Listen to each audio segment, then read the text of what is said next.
২০০৩ সালের ১৪ই আগস্ট এই দিনটিতেই তৎকালীন উগ্রপন্থী গোষ্ঠী এটিটিএফ-এর নির্বিচার গুলিবর্ষণে রক্তে ভেসেছিল কল্যাণপুরের মাইজ ভান্ডার এলাকা।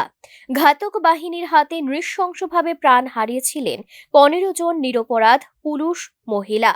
দেখতে দেখতে ২১টি বছর পার হয়ে গেলেও মাইজ ভান্ডারবাসীর হৃদয়ে সেই রক্তাভ স্মৃতি এবং স্বজন হারানোর যন্ত্রণা আজও ততটাই তাজা।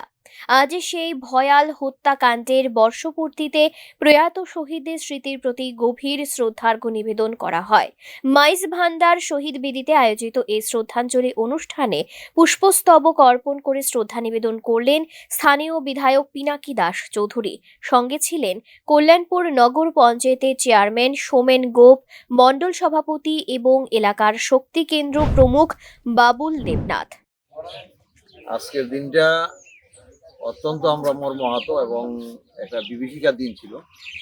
২০০৩ সালের ১৪ই আগস্ট একদিকে আমাদের স্বাধীনতা দিবস, রাত পোয়ালি ১৫ই আগস্ট আনন্দের দিন, কিন্তু এই আনন্দের প্রাক মুহূর্তে যে জিনিসটা এই জায়গায় ঘটেছিল সেটা আজকেও আমরা বলার চেষ্টা করছি। সেই বিভীষিকা দিবস যেটা স্বাধীনতার প্রাক লগ্ন থেকে শুরু হয়েছিল এবং আজকের দিনেও নরেন্দ্র মোদীজি সেই দিনটাকে বিভীষিকা দিবস হিসাবে পালন করার জন্য ভারত সরকার গ্রহণ করেছে এবং প্রত্যেক থেকে পালিত হচ্ছে। এদিনের এই স্মারক অনুষ্ঠানে উপস্থিত ছিলেন স্বজনহারা শহীদ পরিবারের পরিজনেরাও। পুষ্পার্ঘ্য অর্পণের মুহূর্তে সেখানে এক ভারাক্রান্ত এবং আবেগে ঘন পরিবেশের সৃষ্টি হয়। Bureau report, news now.